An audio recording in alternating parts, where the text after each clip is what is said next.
السلام عليكم ورحمة الله وبركاته. إن الحمد لله نحمده ونستعينه ونستغفره ونؤمن به ونتوكل عليه ونعوذ بالله من شرور أنفسنا. من يهدي الله فلا مضل له ومن يضلله فلا هادي له وأشهد أن لا إله إلا الله وحده لا شريك له وأشهد أن سيدنا وحبيبنا وطبيب قلوبنا محمد الذي أرسل رسوله بالهدى ودين الحق ليظهره على الدين كله وكفى بالله شهيدا. فقد قال الله سبحانه وتعالى في كلامه المجيد وفي فرقان الحميد. أعوذ بالله من الشيطان الرجيم. بسم الله الرحمن الرحيم. وإذ أخذ ربك من بني آدم من ظهورهم ذريتهم وأشهدهم على أنفسهم ألست بربكم قالوا بلى شهدنا أن تقولوا يوم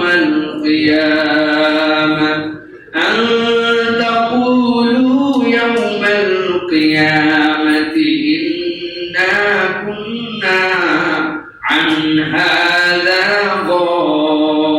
غافلين أو تقولوا إنما أشرك آباؤنا من قبل وكنا ذرية من بعدهم أفتهلكنا بما فعل المبطلون وكذلك نفصل الآيات ولعلهم يرجعون.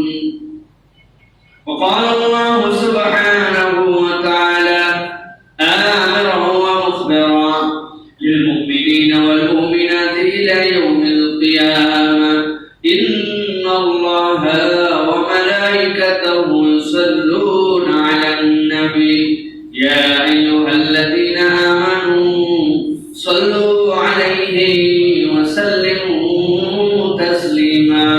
اللهم صل على محمد وعلى آل محمد كما صليت على إبراهيم وعلى آل إبراهيم إنك حميد مجيد. اللهم بارك على محمد وعلى آل محمد كما باركت على إبراهيم وعلى آل إبراهيم إنك حميد مجيد. الحمد لله. দয়াময় মেহেরবান মাহমুদ আল্লাহ রাব্বুল আলামিনের শুকরগুজার হচ্ছি যে আল্লাহ রাব্বুল আলামিন আমাদেরকে সাইয়্যিদুল আইয়াম জুমার দিনে সাইয়্যিদুল মাকান আল্লাহ রাব্বুল আলামিনের ঘরে আল্লাহ রাব্বুল আলামিনের জিকির করার জন্য আগে ভাগে আসার বসার তৌফিক যোগ্যতা সুস্থতা পরিবেশ পরিস্থিতি মন মানসিকতা দান করেছেন। সেই রব্বুল আলামিনের কাছে কৃতজ্ঞতা জানাচ্ছি। তারই শেখানো বাক্যে সকলে পড়ছি আলহামদুলিল্লাহ। দরুদ এবং সালাম বর্ষিত হোক মানবতার মহান মুক্তির দূত আকায়ে নামদার তাজদারে মদিনা আপনার আমার প্রিয় হাবিব জনাবে মুহাম্মদুর রাসূলুল্লাহ সাল্লাল্লাহু আলাইহি ওয়াসাল্লামের প্রতি। সম্মানিত হাজিরিন, আজকের এই অধিবেশনে সংক্ষিপ্ত সময় আমরা যে বিষয়ে কথা শোনার জন্য চেষ্টা করব সেটি হচ্ছে আজকের আলোচ্য বিষয় প্রতিশ্রুতি এবং অঙ্গীকার। আল্লাহ রাব্বুল আলামিন তার বান্দাদের জন্য কতগুলো বিষয়কে নির্ধারণ করেছেন মানুষের জন্য বিশেষত, তার মাঝে অন্যতম একটি বিষয় হচ্ছে প্রতিশ্রুতি। আজকে আমরা দুই ধরনের প্রতিশ্রুতির আলোচনা শুনব। একটি হচ্ছে মহা প্রতিশ্রুতি আপনার আমার জন্য, মহা অঙ্গীকার কি আপনার আমার জন্য। আরেকটা হচ্ছে মানবীয় গুণে যে অঙ্গীকার, এই অঙ্গীকারের ধরন কি, প্রকরণ কি, ওই অঙ্গীকারের জন্য আমাদের দায়িত্ব কি, একজন ইমানদার হিসেবে প্রতিশ্রুতির ব্যাপারে তার কর্তব্য, নীতি, আদর্শ কি হবে, এ বিষয়ে আমরা সংক্ষিপ্ত কিছু কথা শোনার জন্য চেষ্টা করব। প্রিয় ভাইয়েরা, আল্লাহ রাব্বুল আলামিন এই মানব মণ্ডলীর জন্য আল্লাহর সাথে বান্দাদের একটা চুক্তি করেছে। যে চুক্তিটাকে বলতে পারি আমরা অসীম চুক্তি, অসীম প্রতিশ্রুতি। প্রত্যেকটা বান্দা আল্লাহ রাব্বুল আলামিনের বান্দা হওয়ার পরে আল্লাহ রাব্বুল আলামিন তার সৃষ্টির সাথে সাথে তার সাথে আল্লাহর সাথে একটা প্রতিশ্রুতি রেখেছেন, যেটা আপনার আমার জন্য এক অসীম প্রতিশ্রুতি, অসীম চুক্তি। আমি আপনাদের কাছে সূরা আরাফের 172, 73, 74 নম্বর আয়াতে কারিমা তিলাওয়াত করেছি। এই আয়াতে কারিমার মধ্যে আল্লাহ রাব্বুল আলামিন সেই অসীম চুক্তি, সেই মহা চুক্তির ব্যাপারে বান্দাদেরকে একটা ধারণা দিয়েছেন। আমাদের দুনিয়ায় ধারণা, আমাদের যেগুলি দলিল, আমাদের যেগুলি এগ্রিমেন্ট, আমাদের যেগুলি মানুষের সাথে অঙ্গীকার, আমাদের বিবাহের ক্ষেত্রে আমাদের যে রেজিস্ট্রি, আমাদের দোকানপাট নেওয়ার ক্ষেত্রে আমাদের জন্য যে 300 টাকার স্ট্যাম্পের মধ্যে যে আমাদের দালিলিক কথাবার্তা, এইটুকুই কেবল মনে হয় আমাদের জন্য অঙ্গীকার। কিন্তু এইটা দুনিয়ার অঙ্গীকার, এর বাহিরেও আল্লাহ রাব্বুল আলামিনের সাথে বান্দার এক মহা প্রতিশ্রুতি আছে। যে প্রতিশ্রুতির ব্যাপারে আল্লাহ রাব্বুল আলামিন বান্দাদেরকে বারবার কোরআনুল কারীমের মধ্যে স্মরণ করিয়েছেন।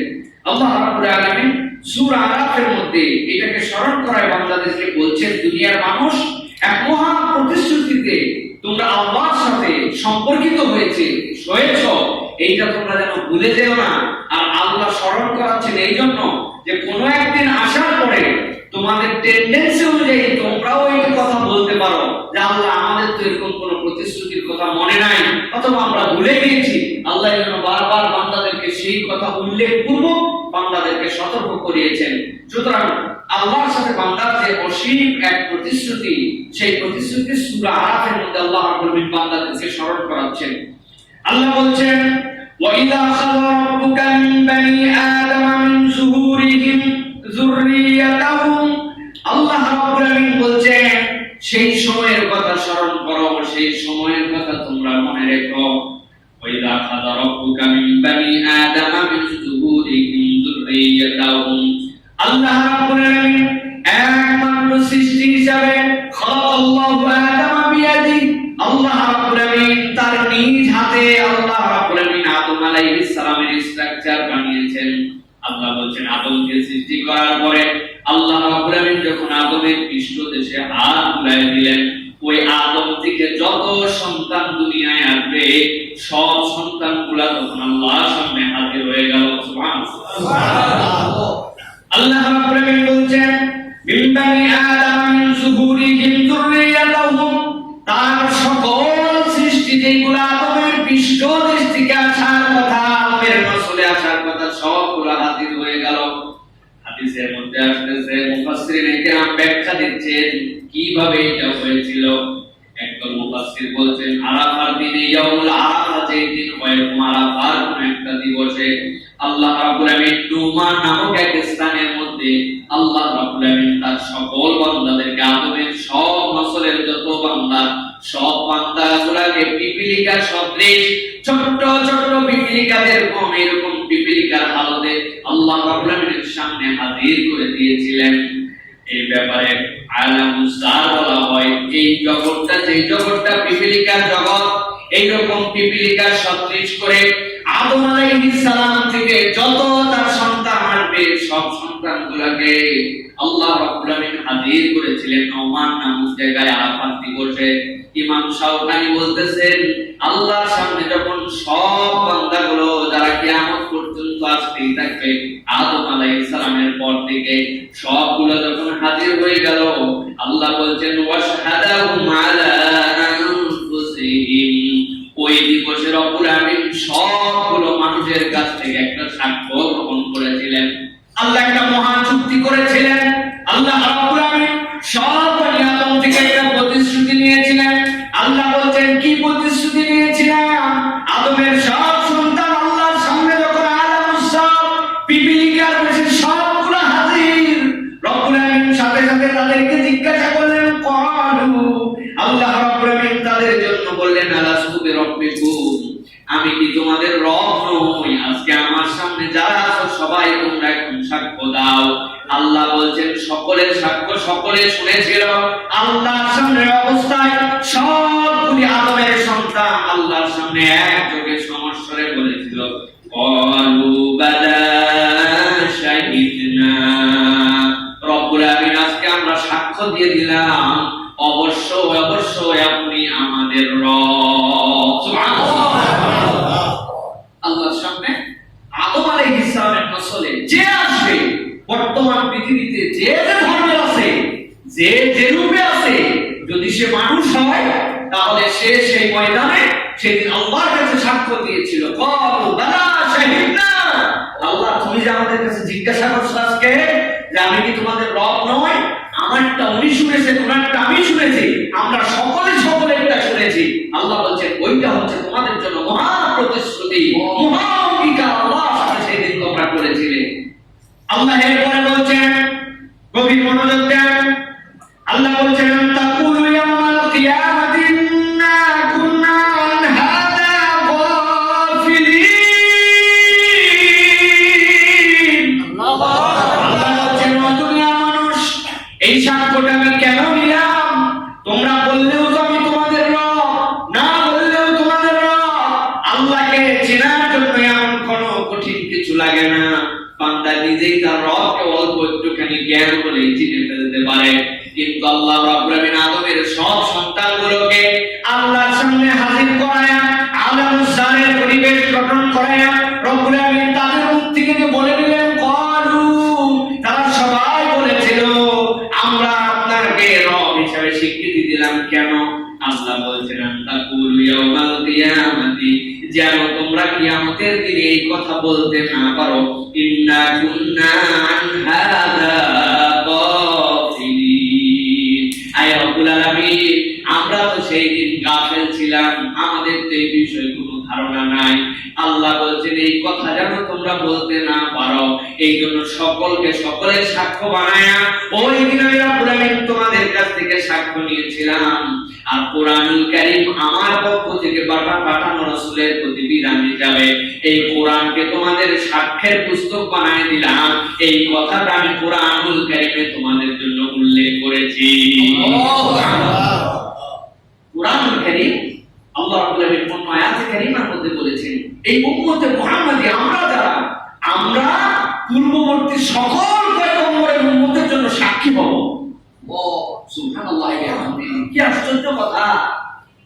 আমার আদম আলাইহিস সালামের হাবিল আর কাবিল দুই ভাই মারামারি করে কাবিল হাবিলকে মেরে ফেললো, এই ঘটনা আমরা শুনছি কেবল, কিন্তু আমরা কিছুই জানি না। নূহ আলাইহিস সালামের কওমের কোন কোন বদমাইশি কেবল আমরা জেনেছি, কিন্তু কত হাজার পয়গম্বরকে তারা হত্যা করেছে তার খবর আমরা জানি না। অথচ আমরা কেমন করে কিয়ামতের দিনে সাক্ষী হব? আল্লাহ রাব্বুল আলামিন সাক্ষীটার বার্তা এভাবে দিবেন যে ওই যে তোমরা রব হিসেবে স্বীকৃতি দিয়েছিলে, আল্লাহকে শিরিক করবে না, আল্লাহর সাথে কাউকে অংশী বানাবে না, খালিক মালিক মাহবুব কেবলমাত্র তোমার আল্লাহ, এটা কোরআনুল কারীমের মধ্যে উল্লেখ করেছি। এটা উম্মতে মুহাম্মাদের কাছে মেসেজ হিসেবে দিয়েছি। আল্লাহ বলবেন বলো উম্মতে মুহাম্মাদি তোমাদের কাছে এরকম বার্তা কোরআনে এসেছিল কিনা? হ্যাঁ আল্লাহ এসেছিল। আল্লাহ বলেন এই বার্তা সকল উম্মতের কাছে ছিল, তোমরা সাক্ষী হও। তারা দুই নম্বরই করছিল। সুতরাং আমাদের ইজ্জত আল্লাহ রাব্বুল আলামিন সবার থেকে উপরে দিয়েছেন। এটাও তার অন্যতম একটা কারণ যে এই কথাগুলোর বর্ণনা বিবৃতি আল্লাহ রাব্বুল আলামিন আপনার আমার জন্য কোরআনুল কারীমের মধ্যে দিয়েছেন। এটা হচ্ছে মহা অঙ্গীকার, আল্লাহর সাথে আমরা অঙ্গীকার করেছি। কি বলেছি আমরা? বালা শাহিদনা, সাক্ষ্য দিলাম তুমি ছাড়া কোনো রব নেই, তুমি আমাদের রব, তুমি আমাদের মাহবুব, এটা আমরা তোমার কাছে সাক্ষ্য দিয়েছি। আল্লাহ বলছেন এই সাক্ষ্যটা ওই দিন যে অস্বীকার করবে তোমরা, আমি অগ্রিম জানায় রাখলাম ওই দিন বলতে পারবে না আল্লাহ আমরা যে বিষয়ে কিছুই জানতাম না, কবে দিয়েছিলাম এই কবে দিয়েছিলাম এই টাইপের কোনো কথা বলার সুযোগ আল্লাহর কাছে নাই। আল্লাহ রাব্বুল আলামিন বলছেন অথবা এরকম কথা তোমরা বলতে পারো। এক নম্বর কথা কি বলতে পারো? তাকুল ইয়াউমাল কিয়ামাতি ইন্না কুন্না আন হাযা গাফিলিন। আল্লাহ এই বিষয়ে তো আমরা জানি না, গাফিল ছিলাম। অথবা আল্লাহর কাছে যাওয়ার পরে এই কথাও তোমরা বলতে পারো। কি বলবে? আও তাকুলু ইন্নামা আশরাকা আবাউনা মিন ক্বাবলু ওয়া কুন্না যুররিয়াতাম মিন বা'দিহিম আফাতুহলিকুনা বিমা ফাআলাল মুবতিলুন। অথবা তোমরা বলবে আল্লাহ আমরা তো কিছুই বুঝি নাই, আমাদের আব্বারে আমাদের দাদারে দেখছিলাম শিরিক করত, আল্লাহ ওনারা আমাদের পূর্ব প্রজন্ম ছিল, আমরা উত্তরাধিকার সূত্রে আমরা শিরিক করেছি। আয় রব্বুল আলামিন আমার বাপ দাদা যদি শিরিক না করত আমি তো করতাম না। আল্লাহ রাব্বুল আলামিন বলছেন তোমরা এই কথা শেষে এই কথাও বলবে নাকি যে আল্লাহ যারা পূর্ববর্তী ভুল করেছে ওই ভুল দেখে দেখে আমরা না ভুল করেছি, পূর্ববর্তী ভুলের কারণে কি আমাদেরকে ধ্বংস করবে নাকি? আল্লাহ বলছেন এরকম কোন খানায় বানায় কথা ওই দিন চলবে না। এই জন্য আল্লাহ সকল মানুষকে হাজির করায়া তাদের মুখ দিয়ে সাক্ষ্য দিয়েছিলেন যে আমি কি তোমাদের রব কিনা। সব মানুষ স্বীকার করেছে আমাদের রব আল্লাহ, তুমি হচ্ছে আমাদের রব, তুমি হচ্ছে আমাদের খালিক মালিক, তোমার সাথে আমরা অংশীদার করব না কাউকে। এই স্বীকৃতি দেওয়ার কারণে তোমার বাপ কি করেছিল, তোমার দাদা কি করেছিল, এইটার সাথে তোমার হুকুম আসবে না। যদিও এইরকম কথাও কিয়ামতের দিনে একটা দল বলবে, আল্লাহ বলছেন তাদের কথাকে ওই দিন বাতিল করে দেওয়া হবে। এই জন্য আল্লাহ আজকে জানায় রাখলেন ওয়া কুন্না যুররিয়াতাম মিন বা'দিহিম আফাতুহলিকুনা বিমা ফাআলাল মুবতিলুন। বাতিলপন্থীরা যা করেছে আমরা তো দেখে দেখে কেবল তাদের অনুসরণ করেছিলাম, ভুল তো ওদের ছিল, ওদের ভুলে কি আমাদেরকে ধ্বংস করবে কিনা? আল্লাহ বলছেন এরকম কোন কথাও সেই দিন তোমরা বলতে পারবে না। আল্লাহু আকবার। বুঝেন কথার ওয়েট আল্লাহ রাব্বুল আলামিন কিভাবে ভেঙে দিচ্ছেন রব্বুল আলামিন। তার মানে ওই দিন যাওয়ার পরে একদম বলবে আমার বাপ দাদারা পাইছিলাম, আমাদের বুজুর্গানের দিন কি ভুল করছিল নাকি? আমার অমুক বাবা তমুক বাবা, আমার অমুক তমুক আমাদের পূর্ববর্তীরা এই কাজ করে আসছিল, তারা কি না বুঝে করছিল নাকি? এখন আমরাও ওইটার সিলসিলায় এই কাজ করতেছি, তারা ভুল করলে তাদেরকে ধরেন না। আল্লাহ বলছেন এই ধরনের কোন কথা তোমাদের কাছ থেকে ওই দিন কিন্তু গ্রহণ করা হবে না। যত প্যাঁচপুস আর বকর আমি রব্বুল আলামিন সব অগ্রিমের জন্য জানাই রাখছি। আল্লাহর সাথে প্রতিশ্রুতি তোমরা বলেছিলেন যে রব্বুল আলামিন তুমি ছাড়া আমাদের কোনো খালিক নাই মালিক নাই। হাদিসের মধ্যেও রাসূলুল্লাহ সাল্লাল্লাহু আলাইহি ওয়াসাল্লাম এই কথা সাক্ষ্য দিচ্ছেন আপনারা আমার জন্য। রাসূল বলছেন যে যত বনি আদম হয় এই পৃথিবীতে সৃষ্টি হয় প্রত্যেকটা মানুষ ইউলাদু আলাল ফিতরাহ, সে ফিতরাতের উপর জন্মগ্রহণ করে। রাসূলের পরে ফিতরাতের ব্যাখ্যা দিয়েছেন, ফিতরাত মানে স্বভাব, ফিতরাত মানে দ্বীন আল ইসলাম। ইসলামকে বলা হয় দ্বীনুল ফিতরা, স্বভাব ধর্ম। যে ধর্মের মধ্যে প্রবেশ করলে মানুষ তার রবকে অটোমেটিক রব হিসেবে চিনতে পারে, এইটা হচ্ছে ফিতরাত। আল্লাহ রাসূল বলেছেন পৃথিবীতে যত মানুষ সৃষ্টি হয় আল্লাহ সবগুলোকে ফিতরাত তথা ইসলামের উপরে প্রতিষ্ঠিত করেন, ইসলামের উপরে সে আসে।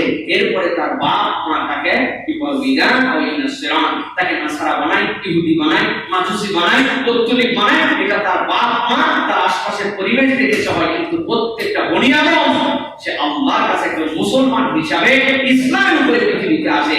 এই জন্য বালেগ হওয়ার আগে কোন অমুসলিম ঘরের সন্তান যদি মৃত্যুবরণ করে সে সহিহ হাদিসের দ্বারা প্রমাণিত সে জান্নাতে যাবে। সুবহানাল্লাহ। বালেগ হয় না, শিশু অবস্থায় মারা গেছে, তার কোনো দোষ নাই, সে ইসলামের উপরে এসেছে, আল্লাহ তাকে জান্নাতের মধ্যে ঢুকায় দিবেন। প্রিয় ভাইয়েরা, এই জন্য আল্লাহ রাব্বুল আলামিনের সাথে যে মহা প্রতিশ্রুতি, যে প্রতিশ্রুতি আল্লাহ রাব্বুল আলামিন কোরআন কারীমের মধ্যে বলেছেন ওয়া কাযালিকা নুফাসসিলুল আয়াতি ওয়া লাআল্লাহুম ইয়ারজিউন। এইভাবে আল্লাহ তোমাদের কাছে তার আয়াতগুলোকে মুফাসসিল তাফসীল করে দেন, অধ্যায় বাই অধ্যায় বর্ণনা করে দেন, যাতে করে তোমরা আবার ফেরত আসতে পারো আল্লাহর কাছে। ভুল তো হতেই পারে, কিন্তু প্রতিশ্রুতি অঙ্গীকারের কথা মনে করে আবার রবের কাছে ফেরত আসবে। প্রিয় ভাইয়েরা, এই আয়াত কারীমা আমাদেরকে শিক্ষা দেয় যে এক মহা প্রতিশ্রুতিতে, মহা অঙ্গীকারে প্রত্যেকটা বনি আদম আল্লাহর সাথে সম্পর্কিত। যে প্রতিশ্রুতির ব্যাপারে আমরা খুব কাফের, আল্লাহর সাথে আমরা প্রতিশ্রুতি দিয়েছি যে তিনি আমাদের রব। রব মানে কি? লাস্তু বিরাব্বিকুম আল্লাহ বলেছেন এই জায়গাতে। অনেক ব্যাখ্যা সাপেক্ষ এখানে কথা, সংক্ষেপে কিছু কথা বলি। রব হচ্ছেন তিনি, যিনি বান্দাদেরকে নিজে কোন রকম নমুনা ছাড়া সৃষ্টি করতে পারেন। কি ছাড়া? নমুনা ছাড়া। আমরা দুনিয়াতে যা কিছু সৃষ্টি করি সবগুলো আমরা কোনো একটা কোনো জিনিস নিয়ে তারপরে অ্যাসেম্বল করি। আমরা খনিজ থেকে লোহা তুলছি, আরেক জায়গা থেকে ম্যাঙ্গানিজ তুলেছি, আরেক জায়গা থেকে তেল তুলেছি, আরেক জায়গায় সব আছে পৃথিবীতে, সেইগুলি সবগুলোকে ব্রেন খাটায় মাথা খাটায় আমি একটা মেশিনে রূপ দিছি। আমি হয়তো তার ফাউন্ডার, আমি হয়তো তার আবিষ্কারক, কিন্তু এগুলোর কোনোটার মৌলিক উপাদান আমি সৃষ্টি করি নাই। আর আল্লাহ রাব্বুল আলামিন রব, তিনি যিনি কোনো রকম তুলনা ছাড়া আল্লাহ নিজেই সৃষ্টি করতে পারেন, সেটাকে ধীরে ধীরে বড় করতে পারেন। তার কি লাগবে না লাগবে সর্বক্ষণ তাকে নজরদারিতে রেখে আল্লাহ রাব্বুল আলামিন তার তত্ত্বাবধান করতে পারেন। তিনি হচ্ছেন রব, তিনি হচ্ছেন আল্লাহ। এই আয়াতে কারিমা কোন বান্দা যদি মনের মধ্যে একদম গেঁথে নিতে পারে, আল্লাহ তোমার কাছে না আমি সেই দিন স্বীকৃতি দিয়ে এসেছিলাম যে তুমি আমার রব, আল্লাহ শাহিদ না, তাহলে তোমার না দায়িত্ব আমারে খাওয়ানো, পড়ানো, সঠিক পথ দেখানো, আমার হতাশা দূর করে দেওয়া, আমার চিন্তা বিপদ আপদ থেকে আমাকে বাঁচায় রাখা, আমার যা যা চাহিদা সেই চাহিদাগুলো বৈধ বলে পূরণ করে দেওয়া, কিন্তু তোমার দায়িত্ব রব্বুল আলামিন। কোন বান্দা যদি এই আয়াতকে নিজের অন্তরের মধ্যে তাদাব্বুরের সাথে গ্রহণ করতে পারে, আল্লাহর প্রতি তার এমন বিশ্বাস হবে যে আল্লাহ রাব্বুল আলামিনের কাছে বান্দা চাইতে দেরি, আল্লাহ দিতে দেরি হবে না। কারণ আল্লাহ রাসূল সাল্লাল্লাহু আলাইহি ওয়াসাল্লামের হাদিস আমাদেরকে সাক্ষ্য দিচ্ছে, কোন বান্দা যখন আল্লাহর জন্য হয়ে যায়, যাওয়ার পরে ওই বান্দা যখন আল্লাহকে তার রব হিসাবে মন থেকে বিশ্বাস করে নেয়, হাদিস দুই ধরনের কথা বলছে। বান্দা যখন এই বিশ্বাসের ক্ষেত্রে আগাতে শুরু করে, আমার রবের কাছে আমি ফেরত আসবো, ভুলের মধ্যে ছিলাম, আল্লাহ এরকম বলছেন না আল্লাহুম ইয়ারজিউন, তারা ফেরত চলে আসবে। বান্দা ফেরত যখন আসার নিয়ত করে, বান্দা যদি এক বিঘত যায় আল্লাহ এক হাত চান, বান্দা যদি হেঁটে আসে আল্লাহ বান্দা থেকে দৌড়ে দৌড়ে রহমত নিয়ে আসে। একটা বার। আর দ্বিতীয়টা, ওই বান্দা যখন আল্লাহর কাছে পৌঁছায় যায়, আল্লাহ যখন বান্দার সাথে তার সম্পর্ক হয়ে যায়, রাসূল আলাইহিস সালাম বলেন ওই বান্দার হাল এমন হয়, তার রবকে চেনার হাল এমন হয়, ওই বান্দা হাত দিয়ে কাজ করে তার হাত, কিন্তু এই কাজ করাটা হাতটা তার, কাজ করাটা আল্লাহর হয়, কান দিয়ে শুনে তার কান দিয়ে, শোনাটা আল্লাহর হয়, খায় যে মুখ দিয়ে, খাওয়াটা আল্লাহর জন্য করে দেয়। সুবহানাল্লাহ। এটা হচ্ছে আল্লাহর কাছে সেই স্বীকৃতির পরিমাপ। এটা বালা শাহিদ না, কি বিষয় শাহিদ দিয়েছি তা আল্লাহ আপনি আমার রব। বান্দার এই হাল তৈরি করার জন্য আল্লাহ বলছেন খবরদার কোন রকম এরকম ধাই বানাই যেন না আসে তোমার মধ্যে, যে আমার পূর্ববর্তীরা ভুল করছে, পূর্ববর্তী ভুল করছে, ওই হিসাব সে দিবে, আমার কবরের হিসাব আমি দিব। ঠিক কি না?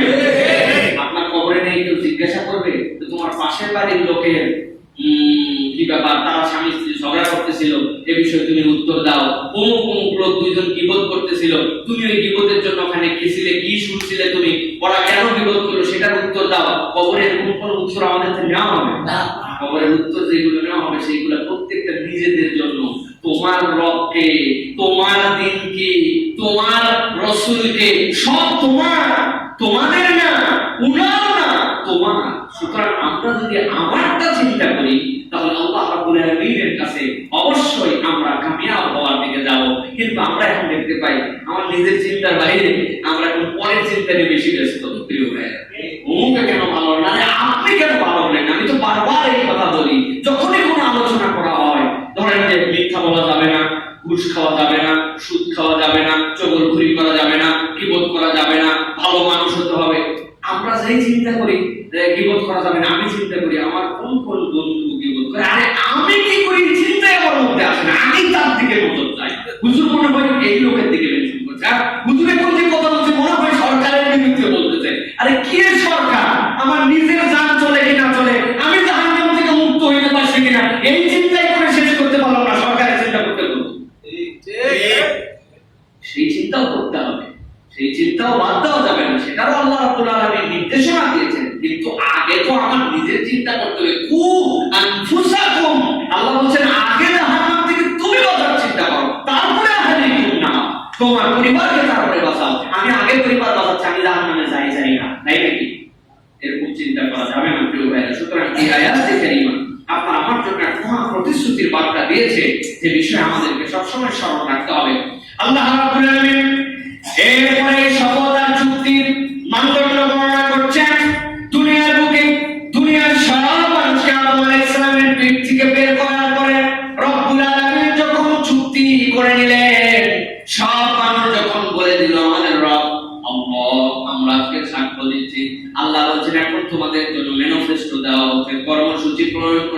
হচ্ছে লিডার হিসাবে আমাকে মেনে নিয়েছো, আমি তোমাদের রব, আমি তোমাদের খালিক হিসাবে মেনে নিয়েছো। এখন কাজ কি তোমাদের?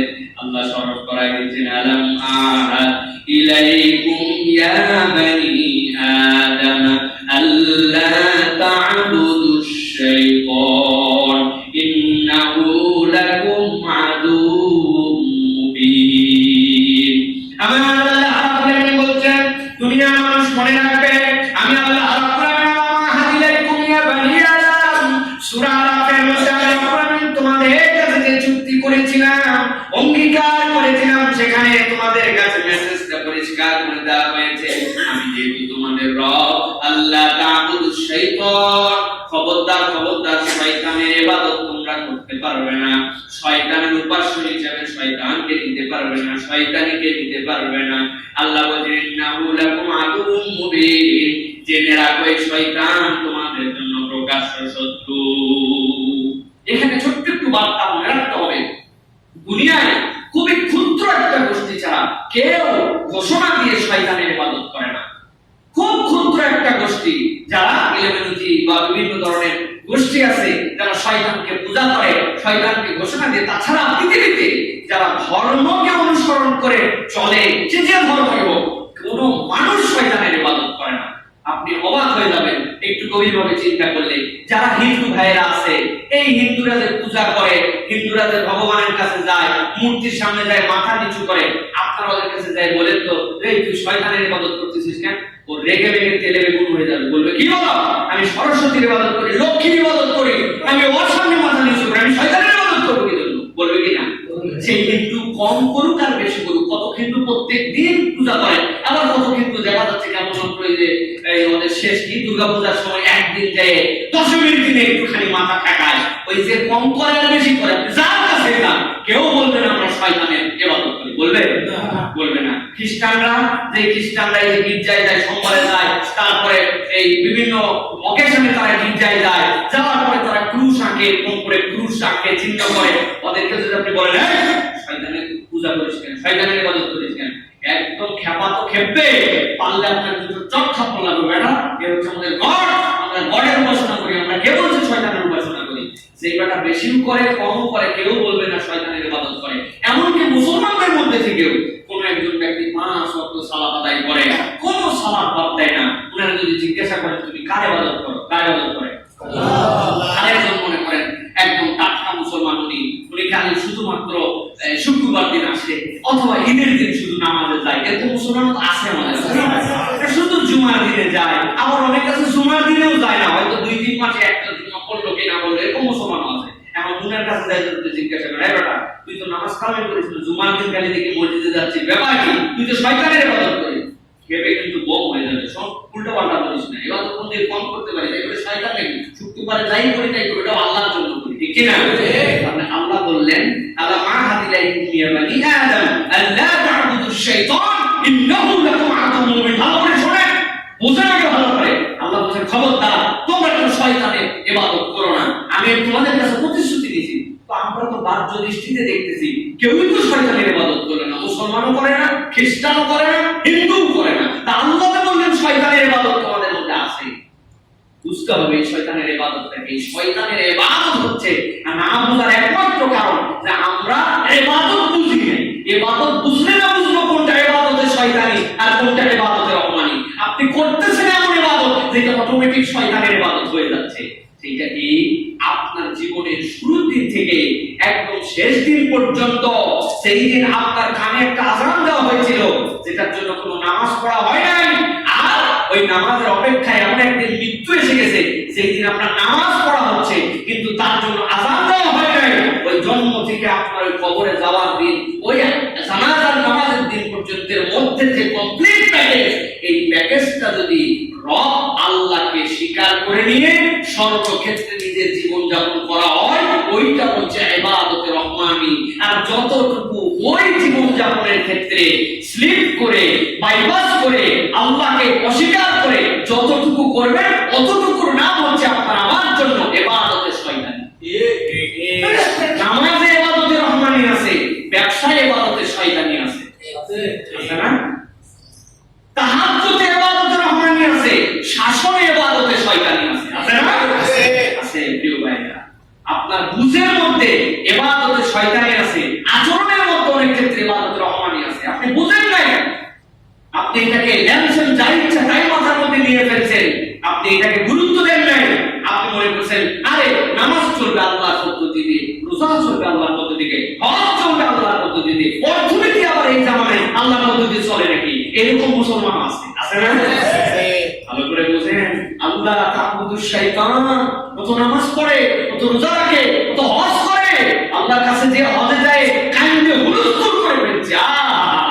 ওর কান্না দেখে মানুষজন আশ্চর্য হয়ে গেছে, এত কাঁদে, কি দোয়া করতেছে, পাশে যায় শুনতেছে যে এত কাঁদে কাঁদে জানে যার হয়েছে, বুক ফাটায় ফেলতেছে। ব্যাপার কি? উনি খাবার বাসা যায় দোয়া করতেছে, আল্লাহ আশা রাখতে রাখতে আল্লাহ জমি জমা সব ভাগ করে দিয়ে আসছিলাম, জমি ভাগের সময় আল্লাহ মেয়েগুলাকে একটু বলে ইতিহাস বুঝ দিয়া যাওয়ার সময় সোনার গহনা নিয়ে যাবে, এগুলো কথা বলে আল্লাহ ওদেরকে একটু জমি জমা কম দিচ্ছি, ছেলেগুলোকে বাড়ায় দিচ্ছে, আল্লাহ তুই মাফ করে দে। এই দোয়া করতেছে কাবার সামনে দাঁড়ায়। উনি কি করতেছে? দোয়াটা ইবাদতে রহমানি, কিন্তু দোয়ার আইটেমের মধ্যে যে বিষয় আল্লাহর কাছে মাপ চাচ্ছে ওইটা ইবাদতে শয়তানি। ভালো করে ক্লিয়ার করে নেন কনসেপ্ট। আল্লাহ তাআবুদুশ শাইতান, আল্লাহ বলেন আমি তোমাদের কাছে প্রতিশ্রুতি দিয়েছিলাম, তুমি সেই প্রতিশ্রুতির ব্যত্যয় ঘটিয়েছ, তুমি তোমার বুঝ অনুযায়ী চলেছ। মনে করছে নামাজ কালাম সবই চলে, সবই আমার ভালো লাগে, ইসলাম আমি মোটামুটি মানতেছি, কিন্তু দেখা যাচ্ছে যে অন্যের অধিকার দেওয়ার ক্ষেত্রে সে মানে না, মসজিদ থেকে বের হয়ে যায়, ওজনে ফাঁকি দেয়, সে দেখায় আমি মুসলমান, নামে মুসলমান, তেলাওয়াতে মুসলমান, কিন্তু দেখা যাচ্ছে যখন তার হাতে পাওয়ার থাকে, ক্ষমতা থাকে, সে মানুষের প্রতি জুলুম করে, অন্যায় করে, অবিচার করে, মনে করে এটা আমার কোনো ব্যাপার না। খুব সাংঘাতিক বিষয়। আল্লাহ এই জন্য বলছেন এইটা সংক্ষিপ্ত সময়ে আশা করি যে এই প্রতিশ্রুতির বুঝটা আপনাদের মধ্যে আল্লাহ যেন দান করেন। এখানে যেটা বলেছেন প্রিয় ভাইরা, আল্লাহ বলছেন মানি আবুদুনি হাদা সিরাতুল মুস্তাকিম, শয়তানের পথ ছেড়ে দাও আর আল্লাহর পথে তোমরা ইবাদত করো। এটা হচ্ছে তোমাদের প্রবেশ সাথে তোমাদের অন্যতম একটা প্রতিশ্রুতি। প্রিয় ভাইরা, রাসূল সাল্লাল্লাহু আলাইহি ওয়াসাল্লাম এখানে আরেকটা ভয়ঙ্কর সংজ্ঞা দিয়েছেন। আল্লাহ রাসূল বলেছেন দুনিয়াতে কতগুলো মানুষ আছে যে মানুষগুলা আল্লাহর সন্তুষ্টির তোয়াক্কা করে না। কি সাংঘাতিক কথা!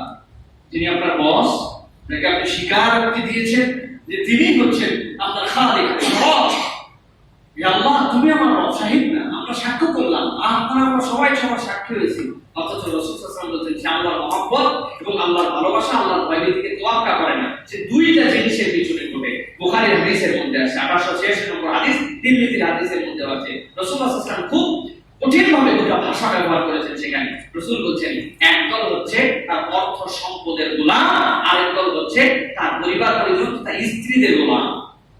কিভাবে? তার অর্থ সম্পদ কামাই করতে হবে, এই অর্থ সম্পদ কেমনে আসবে, কোত্থেকে আসবে, কিভাবে আসবে, এইগুলা নিয়ে তার কোনো চিন্তা নাই। তার টার্গেট কামাই করতে হবে, হালাল না হারাম, সন্দেহযুক্ত না সন্দেহমুক্ত, এগুলো কোনো ড্যাম কেয়ার।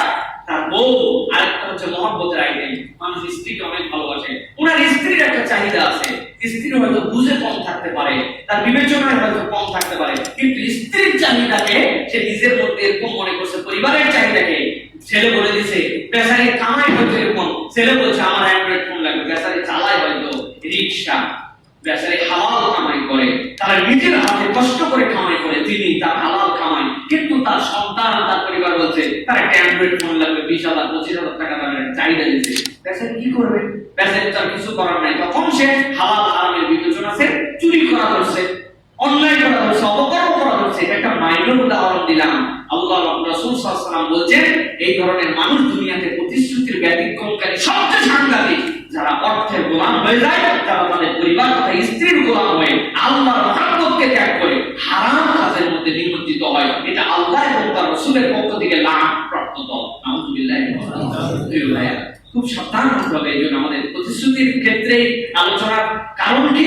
কারণ আমাদের প্রতিশ্রুতিগুলো এইভাবে ভঙ্গ হয়ে যায়, আল্লাহর সাথে প্রতিশ্রুতির বাহিরে আমরা চলে যাই। প্রিয় ভাইরা, প্রতিশ্রুতি রক্ষা করা ইমানদারের জন্য অত্যন্ত দামি, ভাবলে অবাক লাগবে। এবং সালাফদের কথা, আমাদের সাহাবায়ে কেরামের ক্যারেক্টার থেকে আমরা বুঝতে পারি ইমানদার খুব জেনে বুঝে প্রতিশ্রুতি গ্রহণ করবে, আর একবার ওয়াদা করলে মুসলমান তার রক্ষা করবে না। মুসলমান কখনো এটা কল্পনার মধ্যেও নিতে পারে। সাহাবায়ে কেরাম সালাফদের চরিত্র ছিল যে মুসলমান কোন একটা প্রতিশ্রুতি জেনে বুঝে করেছে, এরপরে তার মনের মধ্যে ইন্টেনশন থাকবে যে এটা আমি পালন করব না, এইটা কোন ইমানদার তার কল্পনার মধ্যেও নিতে পারে না, চিন্তাও করতে পারে না যে আমি প্রতিশ্রুতি করেছি আর প্রতিশ্রুতি কেমন করে ভেঙে ফেলবো। ইসলাম কোন থিওরির নাম নয়, ইসলাম প্র্যাকটিক্যালি এগুলা হাতে হাতে তার যুগে, স্বর্ণালী যুগে রাসূল সাল্লাল্লাহু আলাইহি ওয়াসাল্লামের সাহাবীদের মাধ্যম দিয়ে প্রমাণ হয়ে গেছে। প্রমাণ দিয়ে দিয়ে রাসূল আরবি সাল্লাল্লাহু আলাইহি ওয়াসাল্লামের সাহাবীরা এটা দেখাই দিয়ে গেছে। একটা আয়াতে কারিমা আপনাদের কাছে আলোচনা করব, খুব খেয়াল করে দেখেন আল্লাহ রাব্বুল আলামিন কি বলছেন। সূরা আহজাব 23 নম্বর আয়াত। আগে আয়াতটা শুনেন, এরপরে ভিতরের ঘটনা বলবো। প্রিয় ভাইরা, আল্লাহ রাব্বুল আলামিন বলছেন, মিনাল মুমিনিনা রিজালুন সাদাকু মা আহাদুল্লাহ আলাইহি ফামিনহুম মান ক্বাদা নাহবাহু ওয়া মিনহুম মান ইয়ান্তাযির ওয়া মা বাদদালু তাবদীলা। আল্লাহ বলছেন, ওয়া মিনাল মুমিনিনা রিজালুন সাদাকু মা আহাদুল্লাহ আলাইহি। ইমানদারদের মধ্যে কতগুলো লোক আছে যারা তাদের প্রতিশ্রুতিগুলো আল্লাহর সাথে যা করেছিল সেই প্রতিশ্রুতি তারা আদায় করে ফেলেছে। সুবহানাল্লাহ। আল্লাহ বলছেন আবার কতগুলো আছে ফামিনহুম মান ক্বাদা নাহবাহু ওয়া মিনহুম মান ইয়ান্তাযির। আর কতকে আছে প্রতিশ্রুতি করছে ভঙ্গ করে নাই, অপেক্ষায় আছে, সুযোগ পাইলে আল্লাহর সাথে সেই প্রতিশ্রুতি আদায় করে দিবেন। আল্লাহ বলছেন ওয়া মা বাদদালু তাবদীলা। এই আয়াতে কারিমা অবতীর্ণ হওয়ার প্রেক্ষাপটের ব্যাপারে হযরত আনাস মালিক রাদিয়াল্লাহু তাআলা আনহু রাসূলুল্লাহ সাল্লাল্লাহু আলাইহি ওয়াসাল্লামের খাদেম, তিনি বলছেন আমার চাচা যান ছিলেন একজন, তার নাম হচ্ছে আনাস ইবনে নজর। আনাস ইবনে নজর মদিনায় থাকতেন। বদরের যুদ্ধ হয়ে গেছে, বদরের যুদ্ধে আনাস ইবনে নজর তিনি বদরের যুদ্ধে শরীক হতে পারেন নাই। এটা তার মনের মধ্যে খুব ব্যথা। বদরে যারা অংশগ্রহণ করেছে তাদের কি মর্যাদা, কিন্তু আমি বদরে যেতে পারিনি, ওনার মনের মধ্যে কষ্ট। একদিন উনি আক্ষেপ করে বলছেন যে শোনো মদিনার মুসলমানেরা, বদরে আমি যেতে পারি নাই, কিন্তু আনাস দেখাই দিবে এর পরে যদি কখনো ইসলামের বিপক্ষে, ইসলামের শত্রুরা যুদ্ধ করতে আসে, ওই দিন আমি কেমন পুরুষ, ইসলামের জন্য কি করতে পারি, আমি সেই দিন দেখাই দিব। এই কথা তিনি বলছেন। আনাস ইবনে মালিক সাক্ষী দিচ্ছেন যে তার চাচা আনাস ইবনে নজর এই কথা বলেছেন। কিছুদিনের মধ্যেই উহুদের যুদ্ধের ঘোষণা হয়ে গেল। রাসূল আলাইহিস সাল্লাম সৈন্যদেরকে বিন্যাস করে উহুদের মধ্যে দাঁড় করায় দিলেন। এরপর উহুদের যুদ্ধের প্রান্তরের ঘটনা আমরা জানি। সেখানে আমরা দেখলাম যে উহুদের যুদ্ধে এক পর্যায়ে মুসলমানরা বিপর্যস্ত হলো। এই বিপর্যস্ত যখন হয়ে গেছে, তখন আনাস ইবনে নজর তিনি ওই সময় যখন রাসূলুল্লাহ সাল্লাল্লাহু আলাইহি ওয়াসাল্লামকে ছেড়ে দিয়ে সবাই দূরে দূরে চলে যাচ্ছে, সেই সময় তিনি বেরিয়ে আসলেন। বেরিয়ে আসার পরে বলছেন আজকেই তো আল্লাহর সাথে সেই প্রতিশ্রুতি দেখানোর দিন। হে আল্লাহ, আমি তোমার কাছে প্রথমে মাপ চাচ্ছি। কিছু মুসলমানকে দেখলাম পিছু হটে গেছে, মুসলমানরা কিছু পিছু হটে গেছিল আতঙ্কের কারণে। আল্লাহ, আমি তোমার কাছে তোমার অবাধ্যতা, তোমার কুফরি, তোমার ইজ্জতের সাথে যে আজকের দিনে গুলণ্ঠিত হতে যাচ্ছে, এই ইজ্জতের যারা গুলণ্ঠিত করছে, আল্লাহ তাদের হয়ে আমি ক্ষমা চাচ্ছি। আর তোমার কাছে যাবতীয় কুফরি থেকে, নেফাকি থেকে আমি তোমার কাছে মাপ চাচ্ছি। এই কথা বলে তিনি যুদ্ধের ময়দানে আগায় গেলেন। সাদ ইবনে মুয়াজের সাথে প্রতিমধ্যে তার দেখা হলো। সাদ ইবনে মুয়াজকে বলছেন, ভাতিজা শোনো, আমি এখন আল্লাহর জন্য সেই সামনে এগিয়ে যাওয়ার প্রতিশ্রুতি রক্ষা করার জন্য সামনে যাচ্ছি, জান্নাতের দিকে আমি যাচ্ছি। আর সাদ, অবাক করে একটা কথা তোমাকে বলি, আমি যখন আমার এই ওয়াদা পূরণের জন্য সামনে যাচ্ছি, আমি এখনই আমার নাকের মধ্যে জান্নাতের সুঘ্রাণ পাচ্ছি। আনাস ইবনে নজর যুদ্ধের ময়দানে রওনা হয়ে গেলেন। এমন ভাবে লড়াই করতে শুরু করলেন, হাদিসের মধ্যে আসছে, বুখারীর মধ্যে এসেছে, মুসলিমের মধ্যে এসেছে, যখন আনাস ইবনে নজর যুদ্ধের ময়দানে চলে গেলেন, কাউকে কোনো তোয়াক্কা করেন নাই, কেবল আল্লাহ থেকে আর জান্নাতের থেকে তার টার্গেট। আর তিনি যাকে ওয়াদা করেছিলেন, আমি বদরে যাইতে পারি নাই, যদি কোনোদিন সুযোগ পাই দেখাই দেব আল্লাহর জন্য কি করতে পারি, আমার জীবনের কি দাম, আল্লাহর জন্য, ইসলামের জন্য আমি কি করতে পারি, এইটা আমি আল্লাহর সাথে প্রতিশ্রুতি করেছি, আমার সাধ্যের সবটুকু উজাড় করে দিব। এই কথা বলে যখন গেছেন, যখন যুদ্ধ শেষ হয়ে গেল, মুসলমানরা আবার ব্যাক করলেন। আবার কাম ব্যাক করে মুসলমানরা যখন বিজয়ী হলেন, আবার এরপরে যখন আনাস ইবনে নজরের লাশটাকে খুঁজে পাওয়া গেল, আনাস ইবনে নজরের লাশ পাওয়ার পরে হযরত আনাস তার ভাতিজা বলছেন, আমরা তার লাশে দেখলাম কমসে কম 80টা তলোয়ারের কোপ তার গায়ের মধ্যে আছে। কার আছে এটা চেনা যায় না, চিনতে পারে না কেউ। কে সাহাবী রে, কে এরকম করে নিজের জীবন দেওয়ার জন্য এরকম করে দিয়ে দিল? মানুষের গায়ের মধ্যে একটা দুইটা পাঁচটা কোপ যথেষ্ট হয়। কোন জায়গা পর্যন্ত তিনি চলে গিয়েছিলেন? কাফের মুশরিকদের মধ্যে কেমন আতঙ্ক তিনি ছড়ায় দিয়েছিলেন যে তার গায়ের মধ্যে 80খানা কোপ, তার চেহারা চেনা যায় না। সবাইকে আপনজনদেরকে ডাকা হলো, তাদের আপনজন, তাদের ভাই ব্রাদারকে খুঁজে পাচ্ছিল না। একজন মহিলা আসলেন, আসার পরে লাশ আইডেন্টিফাই করার জন্য দেখতে দেখতে বলেন, ইয়া রাসূলুল্লাহ, এই লাশটা হচ্ছে আনাস ইবনে নজরে গেছে, হচ্ছে আমার ভাই। কেমনে চিনলে তুমি?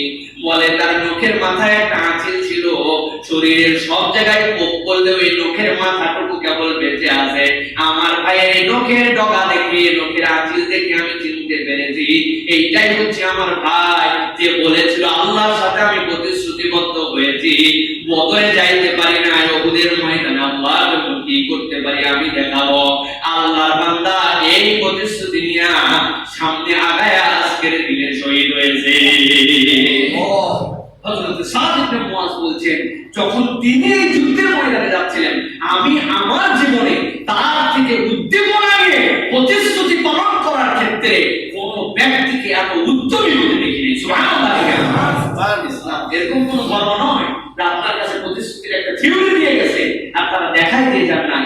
আপনার আমার পূর্বপুরুষরা সেই বদরে, সেই উহুদে নিজেদের জীবন দিয়ে ইসলামের সেই পতাকাকে উদ্দিন করে রেখেছিলেন বলে কালেমার পতাকা আজকে আমরা অটোমেটিক পাইছি। অটোমেটিক কালেমার পতাকা পেয়ে গেছি। ইসলামের জন্য একটা কিছুই করতে হয় না, মশার জন্য রক্ত দেওয়া লাগছে আমাদের ঢাকাতে বসবাস করার কারণে। ইসলামের জন্য এক ফোঁটা রক্ত দেওয়া লাগে না। আমরা এত আরামের দিন পেয়ে গেছি, ইসলাম পেয়ে গেছি প্রিয় ভাইরা। এটা হচ্ছে সেই নজর যিনি ইসলামের এই প্রতিশ্রুতি রক্ষা করেছিলেন। দেখে নিতে পারেন বুখারীতে, মুসলিমে, আহমদে, মুসনাদে আহমদের ৪র্থ খণ্ডের ৯৩ নম্বর হাদিসের মধ্যে এটা বলা হচ্ছে। এই কথা কেন বললাম? এই ঘটনাটাকে আল্লাহ রাব্বুল আলামিন এত পছন্দ করেছেন যে কোরআনুল কারীমের মধ্যে আয়াতে কারিমা ওই আনাস ইবনে নজরের ব্যাপারে হযরত আনাস ইবনে মালিক বলেছেন, এটা আমার চাচার ব্যাপারে অবতীর্ণ আয়াতে কারিমা। কি আয়াত? আল্লাহ বলছেন আমার বান্দা কেমনে প্রতিশ্রুতি রক্ষা করেছে। মিনাল মুমিনিনা রিজালুন সাদাকু মা আহাদুল্লাহ, মুমিনদের মধ্যে এমন কতগুলো মানুষ আছে তারা আল্লাহর কাছে যে প্রতিশ্রুতি করেছিল সেটাকে সে রক্ষা করেছে। সুবহানাল্লাহ। নাহবা মানে হচ্ছে অঙ্গীকার। আল্লাহ বলেছেন ফামিনহুম মান কাদা নাহবা, তার কতগুলো রক্ষা করে ফেলেছে অঙ্গীকার। আর আল্লাহ বলেছে ওয়া মিনহুম মান ইয়ানতাযির, আর কতকে আছে ওই সুযোগের অপেক্ষায়, সুযোগ আসলেই সে প্রতিশ্রুতি যেটা আল্লাহর কাছে দিয়ে রাখছে সেইটাতে সে বাস্তবায়ন করে যাবে। সুবহানাল্লাহ। কামনা করেন ওয়া মিনহুম মান ইয়ানতাযির, কতকে যারা অপেক্ষা করে আছে ওই প্রতিশ্রুতি পূরণে, আল্লাহ যেন ওই প্রতিশ্রুতি বাস্তবায়নকারী দলের মধ্যে আপনার আমার নামটা লিখে দিয়েছে।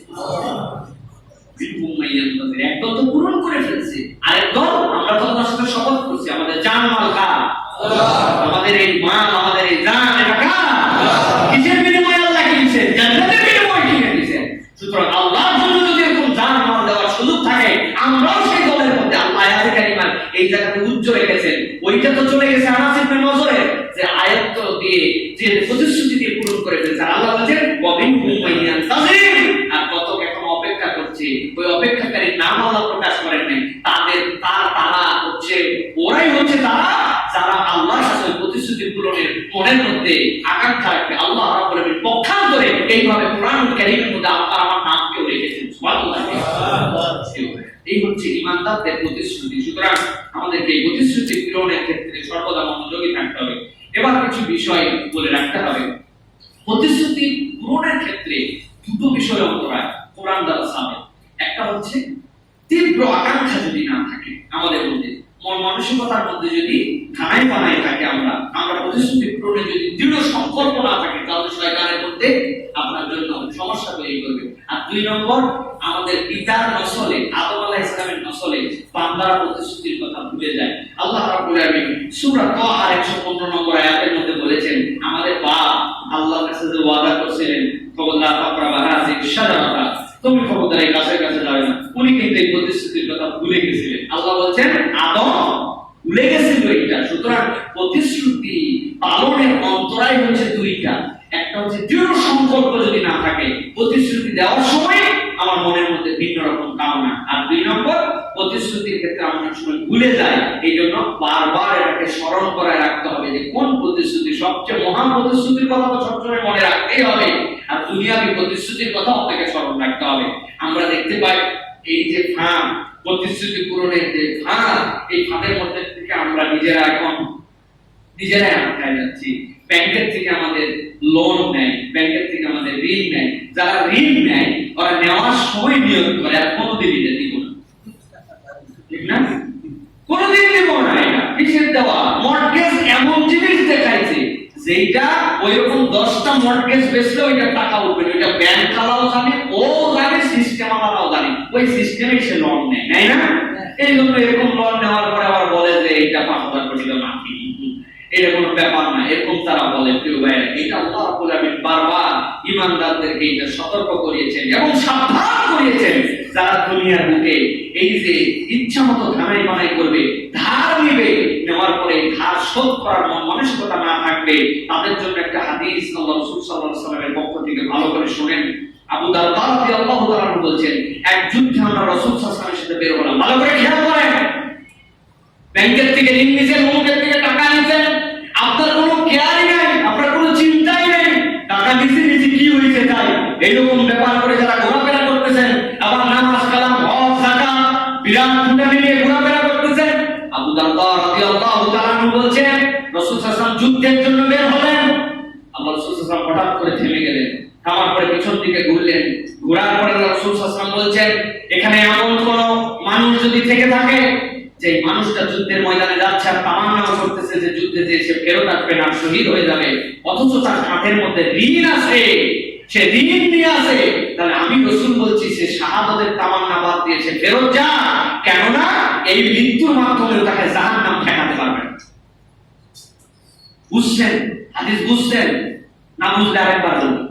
রাসূল আলাইহিস সালাম বলছেন, যারা যুদ্ধে যাচ্ছ আমার সাথে ফিরবে না, এরকম নিয়ত আছে যে আল্লাহর জন্য শহীদ হয়ে যাব, কিন্তু তুমি ঋণ নিয়ে আসো, আবার শাহাদাতের তামান্নায় চলে যাচ্ছে, আমি রাসূল বললাম তারা ফেরত চলে যাক, ঋণ পূরণের জন্য চেষ্টা করো, কেননা এই ঋণের বোঝা কাঁধে নিয়ে, মানুষের আমানত কাঁধে নিয়ে সে যদি শহীদ হয়, এই শাহাদাত তাকে জাহান্নাম থেকে বাঁচাতে পারবে না। ঋণ এমন জিনিস।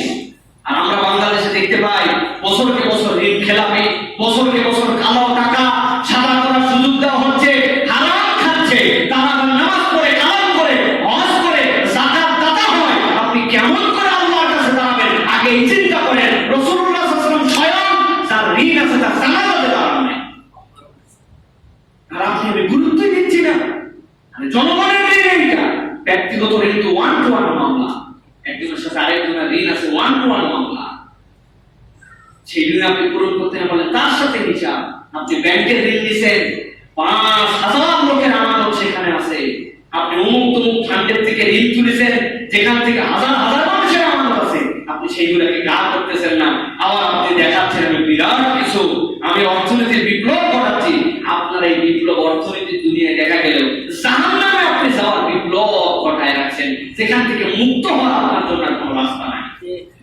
একমাত্র রাসূল সাল্লাল্লাহু আলাইহি ওয়াসাল্লামের অন্য হাদিস আমাদেরকে বলছে, যদি এরকম আল্লাহর সামনে কতগুলো মানুষ দাঁড়াবে, আল্লাহর জন্য সে চলে গেছে, জীবন দিয়ে দিয়েছে, আল্লাহ তারপরে বলবেন যে তোমার না ঋণ ছিল?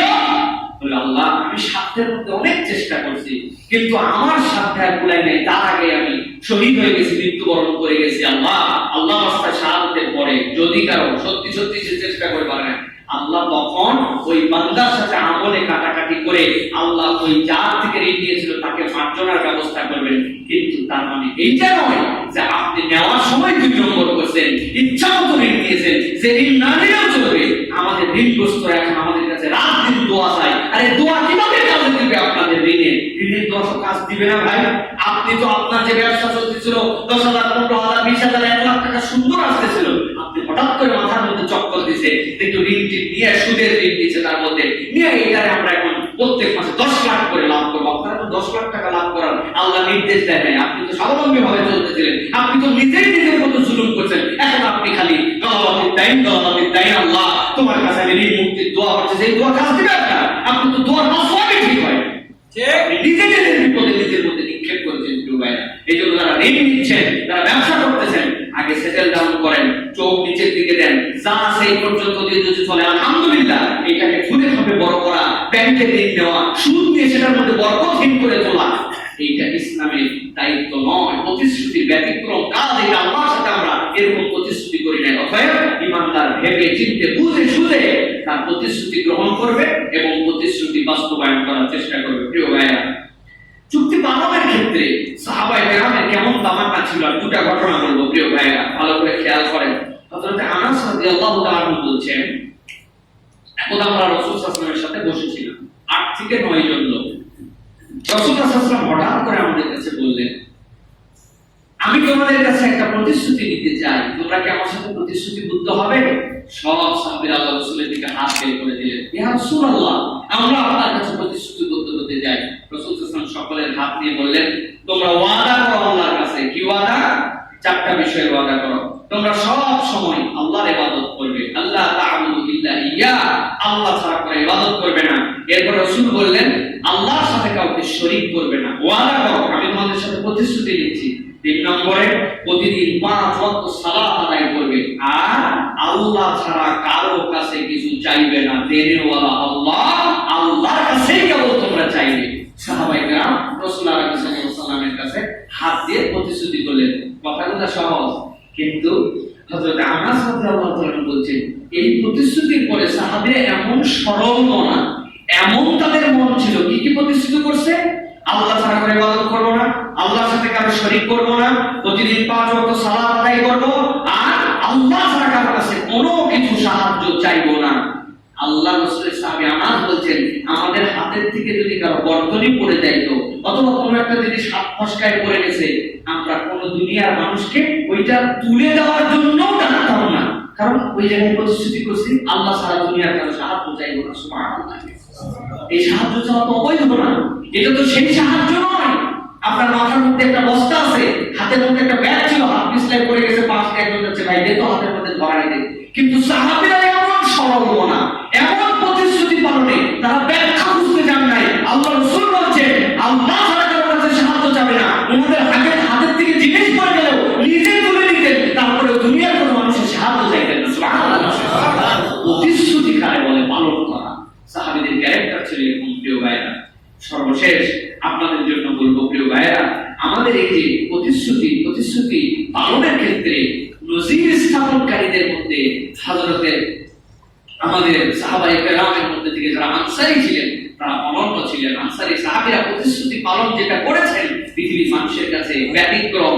তারা আল বাইআত লাকাবাতুল উলা, তারা বাইআত সালেসা পর্যন্ত আল্লাহ রাসূলের হাতে বাইআত করেছেন মক্কায়। কি আপনি মদিনায় আসেন, আপনাকে শেল্টার দেওয়া হবে, আপনার হয়ে কাজ করব, যতদিন আরবের বুকে ইসলামের দাওয়াত যাবে ততদিন পর্যন্ত আপনি আমাদেরকে পাশে পাবেন। সাহাবায়ে কেরাম আনসার, তাদেরকে বলা হয়েছে এমনি নয়, তারা এমন প্রতিশ্রুতি পালন করেছেন যেটা অনন্য। নিজের সম্পদের অর্ধেক দিয়ে দিয়েছেন, নিজের বাড়ি দিয়ে দিয়েছেন, নিজের স্ত্রীকে তালাক দিয়ে অন্যজনের সাথে বিবাহের 2 জন স্ত্রী থাকলে দেওয়ার মতো মানসিকতা নিয়েছিলেন। আনসারীদের এই প্রতিশ্রুতি পালন অনন্য পৃথিবীর কাছে। তবে যেগুলা বললাম এইগুলোর থেকেও বড় হুনাইনের যুদ্ধের মধ্যে যে ঘটনা ঘটেছিল, 10,000 সাহাবী নিয়ে আল্লাহ রাসূল হুনাইনের যুদ্ধে গেলেন। এই হুনাইনের যুদ্ধে যখন রাসূলুল্লাহ সাল্লাল্লাহু আলাইহি ওয়াসাল্লাম গিয়েছেন, যাওয়ার পরে রাসূল সাল্লাল্লাহু আলাইহি ওয়াসাল্লাম সর্বাধিনায়ক। এক পর্যায়ে হুনাইনের যুদ্ধেও কিন্তু সংখ্যাধিক্য, আরে রাত পর্যন্ত আমরা দুর্বল ছিলাম, এখন আমাদের অনেক সংখ্যা, এরকম একটা মনের মধ্যে সাহাবীদের ভাব আসছিল। আল্লাহ এটা শিক্ষা দেওয়ার জন্য এক পর্যায়ে হুনাইনেও কিন্তু মুসলমানদের বিপর্যয় হয়েছিল। যখন আল্লাহ রাসূল সাল্লাল্লাহু আলাইহি ওয়াসাল্লাম বিপর্যয় হচ্ছে, সাহাবায়ে কেরাম ছিন্ন বিচ্ছিন্ন হয়ে যাচ্ছেন, রাসূল আলাইহিস সালাম একটা ঘোড়ার পিঠে উঠলেন, উঠে ডান দিকে মুখ ফিরালেন, মুখ ফিরায় বললেন, আমার আনসার ভাইরা কই? সাথে সাথে সব আনসাররা বলল, লাব্বাইক ওয়া সা'দাইক ইয়া রাসূলুল্লাহ, ইয়া রাসূলুল্লাহ, আপনার আনসার ভাইরা আপনাকে ছেড়ে যায় না, আপনার সাথেই আছে। সুবহানাল্লাহ, হুনাইনের যুদ্ধে বিজয় হয়ে গেল। আল্লাহ রাসূল সাল্লাল্লাহু আলাইহি ওয়াসাল্লাম এত গনিমত, এত সম্পদ, কোন যুদ্ধে আর পায় নাই মুসলমানরা। সব সম্পদ আল্লাহ রাসূল নতুন যারা মুসলমান হয়েছে মক্কা বিজয়ের পরে পরে আর মুহাজির যারা ছিলেন সবাইকে দিয়ে দিয়েছেন, আনসারদেরকে কোনো সম্পদ দেন নাই। কিছু কিছু আনসারদের মনের মধ্যে অসন্তোষ, তারা বলতে শুরু করলো, যখনই বিপদে পড়ে তখনই সবার আগে আনসারদেরকে ডাক দেন, আর সম্পদ বন্টনের সময় আনসারদের কথাই মনে থাকে না। এরকম কথা দুই একটা আল্লাহ রাসূলের কানে আসছে। রাসূলুল্লাহ সাল্লাল্লাহু আলাইহি ওয়াসাল্লাম আনসারদেরকে ডাকলেন, আসো। আসার পরে বললেন, তোমরা এরকম কথা বলেছো? আনসাররা মাথা নিচু করে আছে। মিথ্যা কথা তো বলার কোনো যৌক্তিকতা নেই, তাদের মনে যা হয়েছে এটা বলছে, মাথা নিচু করে আছে। রাসূল বললেন, তোমরা এই কথা বললে আনসাররা?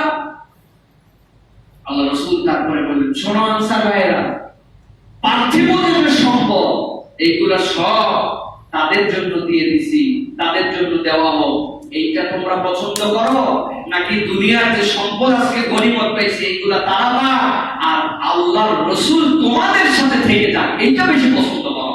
তারা বলেন, ইয়া রাসূলুল্লাহ, আপনি আমাদের সাথে থেকে যান, এইটা আমরা পছন্দ করি।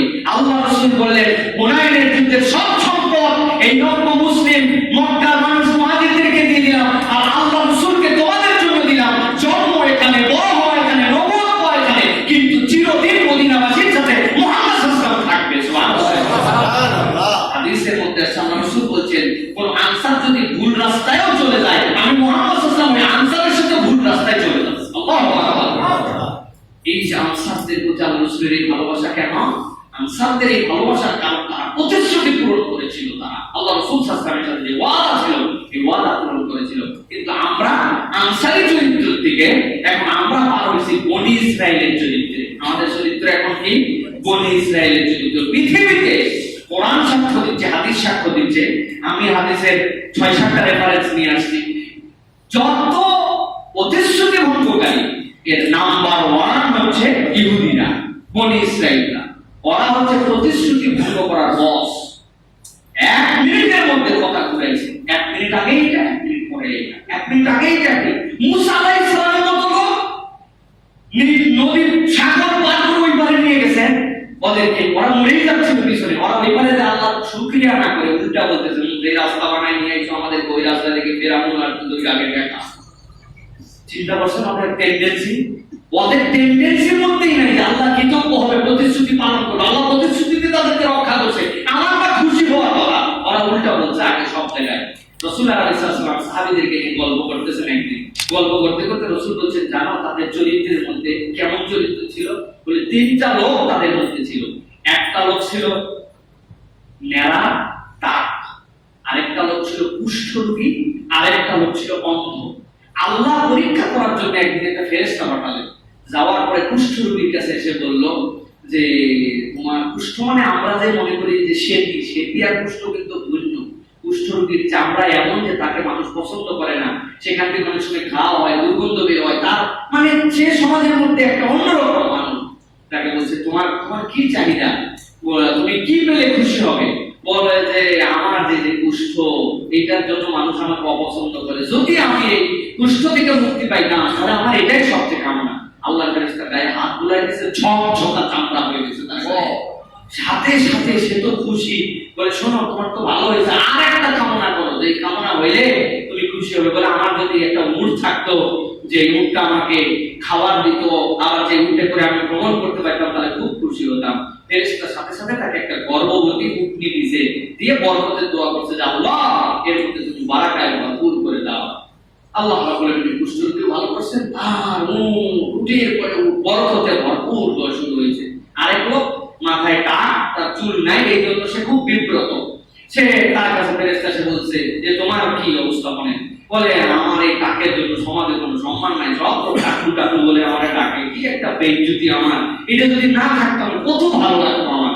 তুমি বলছেন যে মাথায় হাত দিয়েছে, সাথে সাথে তার মাথা সুন্দর শুভ্র এক চুল অন্যরকম অপরূপ লুক হয়ে গেছে। বলছে যে তুমি খুশি? বলে হ্যাঁ খুশি। বলে আর কি খাও না? বলে যে আমার যদি কিছু করার মতো থাকতো, তাহলে আমার যদি দিতে, তাহলে আমার যদি একটা গরু বাছুর থাকতো, আমি সেইটা দিয়ে চলাফেরা করতে পারতাম, আমার জন্য সম্পদ বৃদ্ধি করতে পারতাম, সমাজে প্রতিষ্ঠিত হতে পারতাম। সাথে সাথে ফেরেশতা তাকে একটা গর্ভবতী গরু দিয়েছেন, সেটা বরকতের দোয়া করছে। এরপরে ভরপুর তার একদম সুন্দর তার সমাজের মধ্যে অবস্থা, সম্পদ অনেক অটেল। অন্ধের কাছে যাওয়ার পরে জিজ্ঞাসা করতে হবে না তোমার অবস্থা কি মনে, তুমি কি চাও? অন্ধ তো চাই তার যষ্টি, যে সাথে সাথে বলছে যে আমার যদি চোখ ফিরে দিতে আমি বড়ই খুশি হইতাম, আমি এটাই কামনা করি। চোখে হাত দিয়েছে, দৃষ্টি চলে আসছে, সে এটাই খুশি। সে তারপরে বলছে তোমার আর কি চাই? আমার যদি কিছু ছাগল টাগল থাকতো, করে করবে খাইতে পারতাম, চোখ না থাকার কারণে কিছু কিছুই করতে পারি না, এখন চোখ আসছে, কিছুই নাই সম্বল, কিছু তো হইলে হলো।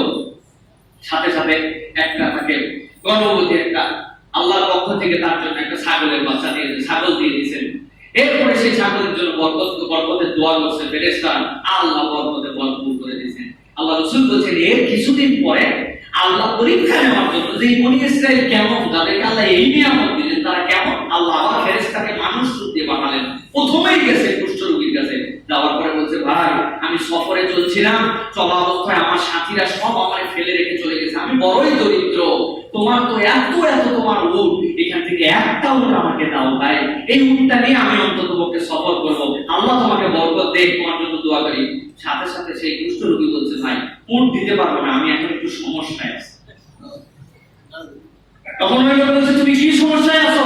বলে আমার বেশি অত সম্পদ নাই তো, এই সম্পদ নিয়ে আমি একটু সমস্যা আছি। তখন সেই ফেরেশতার মানুষ বলছে আমি তোমাকে চিনে ফেলছি, তুমি না কুষ্ঠরোগী ছিলে, তোমার কাছে কেউ আসতো না, তুমি হতাশাগ্রস্ত ছিলে, আল্লাহর দয়ায় তোমার কুষ্ঠ ভালো হয়েছে, তোমাকে আল্লাহ রাব্বুল আলামিন এর পরে উট দিয়েছেন, আজকে তুমি এত উঠবে, তুমি বলছো সেটা তোমার বাপ মার ও নসল থেকে তুমি বংশধারা পেয়েছো, তুমি তো মিথ্যাবাদী, তুমি আল্লাহর অকৃতজ্ঞ বান্দা। এই কথা বলে দ্বিতীয় যেই লোক তার ডাক ছিল তার কাছে আসার পরে বলছে ভাই আমি খুব বিপদে পড়ছি, তোমার তো অজস্র গরু, এর মধ্যে থেকে একটা গরু বাছুর যদি আমাকে একটু সহযোগিতা করতে। সে সাথে সাথে বলছে ভাই আমার থেকে একটু দূরে যাও তো, আমি অনেক ব্যস্ত আছি, এখন পেরেশানিটার মধ্যে আছি। কেন? ভাই আমার এগুলো তোমাকে দেওয়ার মতো কোনো এখন সুযোগ নাই ভাই, আমি নিজেরটাই নিয়ে এখন টানাটানিতে আছি। বলে কেমন করে টানাটানিতে আসো? আমি তো তোমাকে চিনে ফেলছি, তোমার মাথায় টাক ছিল, সমাজে তোমাকে সবাই অপমান করতো, সমাজের মধ্যে মিশতে পারতে না, টাকা পয়সা কিছুই ছিল না, টাক আল্লাহর দয়ায় ভালো হয়েছে, একজন তোমার মাথায় হাত ছোঁয়াইছে, তোমাকে এই সম্পদ আল্লাহর পক্ষ থেকে দেওয়া হয়েছে, আর তুমি আমাকে দিলে না, তুমি না আল্লাহর রাস্তায় খরচ করে প্রতিশ্রুতি দিয়ে এই সম্পদ দিয়েছিলে। তার কাছ থেকে চলে আসছে, আসার পরে সেই অন্ধের কাছে যখন এসে বলছে ভাই আমি খুব বিপদে, আমাকে কি একটুখানি সহযোগিতা করতে পারেন? বলে কি সহযোগিতা? বলে আমার এই সহযোগিতা যদি একটা ছাগল আমাকে দিতেন তাহলে আমি আপনার প্রতি একটু কৃতজ্ঞ হতাম, আমি বড় বিপদে আছি। অন্ধ ব্যক্তি বলছে ভাই আমি ছিলাম অন্ধ, আল্লাহ আমাদের দৃষ্টি দিছে, আমার কিছুই ছিল না, একটা মাত্র ছাগলের বাচ্চা থেকে আজকে হাজার হাজার হচ্ছে, এগুলো একটাও আমার না, এগুলো সব আল্লাহর দেওয়া, তোমার যতগুলো লাগে এখান থেকে নিয়েছো। সুবহানাল্লাহ।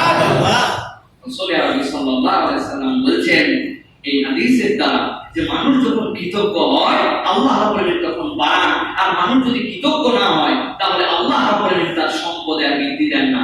এই হাদিসের আমার দৃষ্টিভঙ্গিতে একটা মাত্র সংজ্ঞা, সেটা হচ্ছে কুষ্ঠ তো কুষ্ঠই, টাক তো টাকি, কিন্তু আল্লাহ রাসূল সাল্লাল্লাহু আলাইহি ওয়াসাল্লাম যে মানুষটার দ্বারা দুনিয়ার মানুষের চোখ খুললেন সেটা হচ্ছে অন্ধ যে ছিল তার চোখ দান করার কৃতজ্ঞতায় সে চিরস্থায়ী কৃতজ্ঞ হলো। আল্লাহ আপনাকে আমাকে কিন্তু অন্ধ করেন নাই, আল্লাহ চোখ দিয়েই রাখছেন, ওই চোখ দিয়ে দেখেই আজকে যতটুকু কামায়, যতটুকু সৌন্দর্য, যতটুকু আল্লাহ দিয়েছেন, তাহলে ওই চোখ দেওয়ার কৃতজ্ঞতায় যাদের চোখ আছে তারা যদি অকৃতজ্ঞ হয় তাহলে তারা ওই কুষ্ঠরোগী আর ওই টাকের থেকেও খারাপ হবে। ঠিক না? ভালো করে বুঝে নেন ইমানদারের প্রতিশ্রুতি আল্লাহ রাব্বুল আলামিন আমার জন্য যে এই বড় নিয়ামতের দুয়ার খুলে রেখেছেন, এই বড় নিয়ামতের দুয়ারে আপনার আমার জন্য সব সময় আল্লাহর প্রতি কৃতজ্ঞ হতে হবে। আল্লাহর প্রতি কৃতজ্ঞ না হলে অনেক সময় সামগ্রিক বিপদ আসে। ছোট্ট কথা বলে শেষ করি প্রিয় ভাইরা, এক লোক নাকি শুয়েছিল, কিছু পাউরুটি কিছু বিস্কুট কিছু খেয়েছে, খাওয়ার পরে কিছু অংশ সেখানে পড়েছিল, সে ঘুমিয়ে গেছে। একদল পিঁপড়া তাদের খাদ্য সংগ্রহ করার জন্য সেখানে আসছে, আসার পরে ওই খাদ্যগুলো নিয়ে নিয়ে যাচ্ছে। এখন যেই লোক শুয়ে আছে তার গায়ের উপর দিয়েও যেতে হচ্ছে, সে এমন বেঘর ঘুম, সেটার কোনো খেয়ালই করে না, সব পিঁপড়ায় যাচ্ছে তাদের খাদ্যের গুহার মধ্যে সব খাবার নিয়ে যাচ্ছে। যেতে যেতে এক পিঁপড়া চিন্তা করছে এতক্ষণের গায়ের উপর দিয়ে যাচ্ছে, এটা কামড় দেই তো, কত কামড় দেওয়া কাজ না। ও চিন্তা করছে দেই একটা কামড়, ও পিঁপড়া কামড় দিছে, কামড় দেওয়ার মাত্র ওই লোক তো জায়গায় উঠছে, উঠার পরে চিন্তা করছে আমার গায়ের উপর দিয়ে এখানে খাবার আছে, পুরো আমারে কামড় দিয়ে যাচ্ছে, আমি ঘুমাচ্ছি, আল্লাহর কি কাম, যেখান থেকে ঘর আর যেখান থেকে খাবার এক লোক দিয়ে টান দিয়ে যতগুলো ছিল সবগুলো আল্লাহ দোষ করছিল। কয়জন? মোরা বাবার স্টোরি মনে রাখবেন প্রিয় ভাইরা, আমাদের মধ্যে থেকে যখন কৃতজ্ঞতা উঠে যায়, আমরা একজন দুইজন করে আল্লাহ রাব্বুল আলামিনের অকৃতজ্ঞ হই, এটা আপনার আমার জন্য সামগ্রিক বিপর্যয় নিয়ে আসতে পারে, যে বিপর্যয় কোনো নামাজি হাজিগাজি আবার মাপ পাবে না, আল্লাহ লানতের মধ্যে পড়ে যাব। সেই মহা বিপর্যয়, মহা কামড়, নামটা মনে রাখবেন, মহা প্রতিশ্রুতির সাথে যেটা দিয়েছি, আল্লাহর সাথে কাউকে শরীক করা যাবে না। সমাজে যখন শরীক করা, সমাজে যখন মুশরিকের কাজ, সমাজে যখন আল্লাহ দ্রোহী কাজ, আল্লাহর কুফরি করার কাজ বেড়ে যাবে, ওই সমাজ কিন্তু একদিন না একদিন ধ্বংস হয়ে যেতে বাধ্য হবে প্রিয় ভাই। এই জন্য আল্লাহর প্রতিশ্রুতি রক্ষার্থে আমাদেরকে সবসময় মনে রাখতে হবে আল্লাহর সাথে যেন শিরিক না হয়। আল্লাহ তা'বুদুশ শাইতান ইন্নাহু লাকুম আদুউম মুবিন, এই কনসেপ্টটা যদি বুকে ধারণ করে আমরা যদি আল্লাহর প্রতিশ্রুতি রক্ষা করে চলতে পারি, রব হিসাবে আল্লাহকে যদি মেনে নিতে পারি, আল্লাহ আমাদের জন্য যথেষ্ট হয়ে যাবে। আল্লাহ কবুল করেন সকলে, আল্লাহুম্মা আমিন। ওয়া আখিরু দাওয়ানা আলহামদুলিল্লাহি রাব্বিল আলামিন। সুবহানাকাল্লাহুম্মা ওয়া বিহামদিকা আশহাদু আল্লা ইলাহা ইল্লা আনতা আস্তাগফিরুকা ওয়া আতুবু ইলাইক। আসসালামু আলাইকুম ওয়া রাহমাতুল্লাহি ওয়া বারাকাতুহু।